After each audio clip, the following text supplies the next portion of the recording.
Okay, we're going to have seats here because, as you will see, we have a height differential situation.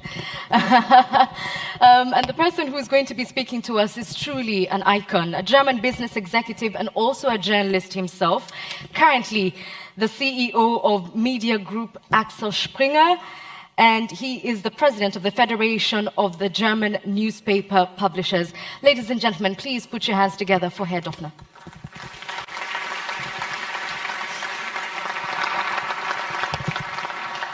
Thank you. So we just have a 2-meter difference in height between us. So just to set the tone of this media conference, obviously you've been working as a journalist for a long, long time. And I'm curious to know, in your opinion, to what extent are the shifting powers globally affecting how we conduct ourselves in the media industry? Well, first of all, I'm still a journalist. That's how I define myself. To be the CEO is just a kind of function, but the profession is journalism. And indeed, big changes are happening. And I see basically 3 challenges or 3 disruptions. There's a disruption of technology, there's a disruption of a business model, and there is a disruption of values and political leadership. I think among the 3, the first is the least important and widely overrated.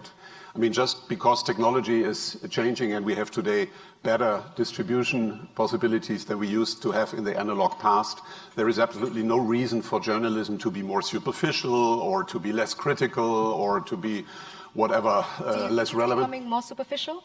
No, I'm against these kind of cliches and prejudice. I think there are great examples and lousy examples of journalism. I think in general, if you take the quality, the level of journalistic quality today, I think it's significantly higher than it used to be 100 years ago. And if we are speaking about the past, we are idealizing the past. We have this kind of nostalgic perception of what was published in the golden 20s and how the intellectual debate used to be. I think it is very much focused on very few names, outstanding personalities that we are always quoting in this context, Theodor Wolff or Egon Erwin Kisch or others. But basically the quality, if you really look into the old newspapers 100 years ago, they were compared to today's journalism pretty lousy. So just in a way to come back to these 3 disruptions, I think technology we should not use as an alibi. Distribution is better. We have much more possibilities. There are many reasons why online journalism can be much better. We have unlimited space. We have total flexibility with regard to deadlines. There is no deadline. So this cliche that we have to be more superficial because there's a competition who is first is just wrong, because you can decide that you want to be the first breaking a news, but you can also decide to reflect much longer and then come up with the most in-depth analysis, and with that have a real competitive advantage.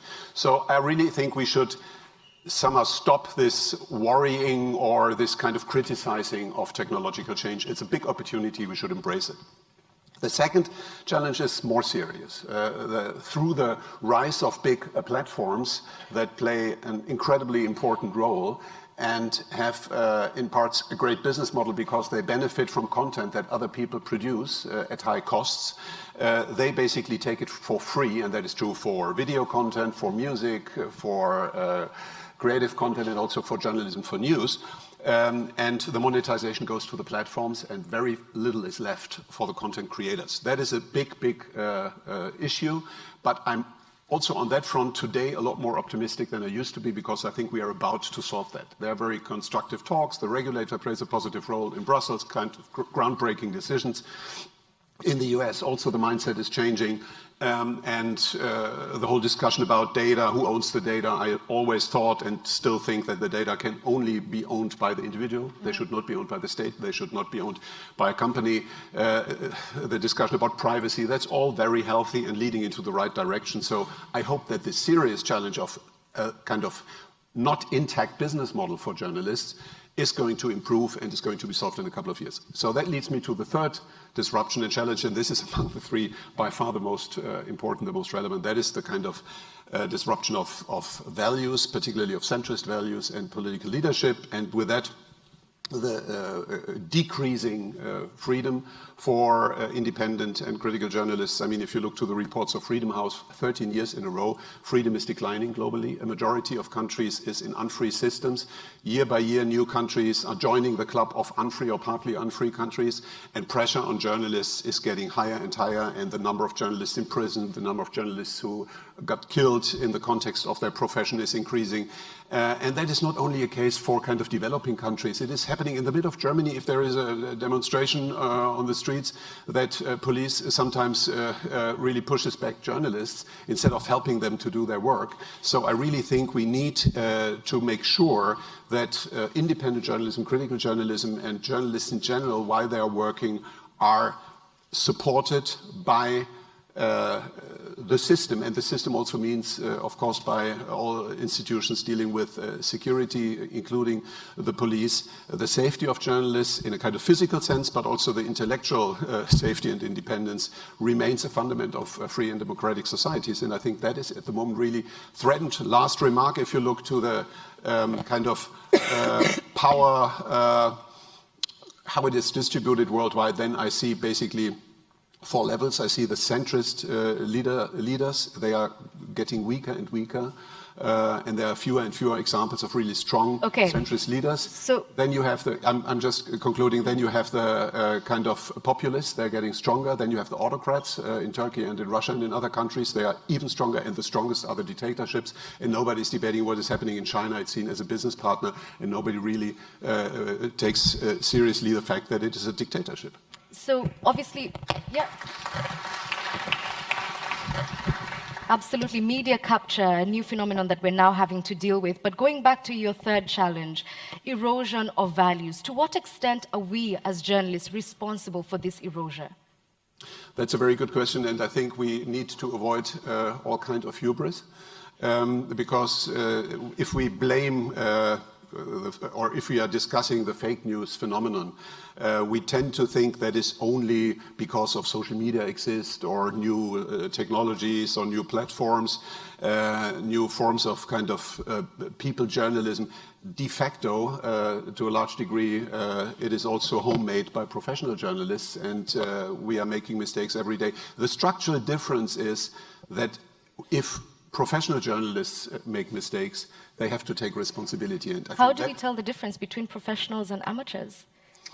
Professional journalism is not defined by an institution. I think every blogger is potentially as serious as a big publishing institution that is for decades in business. And also here, the hubris that I mentioned is partly given if you have these discussions. We professional journalists and they, the kind of bloggers or the online journalists. If you ask me about the real challenges for traditional publishers and traditional journalists, then I think it's not that much the tech platforms. It is much more the rise of new digital native journalism platforms, which are sometimes called blogs, or which are new startups. But I think there is a kind of new mindset that I see, and also a new definition of quality, which I find very healthy. And we should really embrace that. We should see that as a tremendous opportunity, and not as a kind of, I don't know, enemy or something that we have to fight against.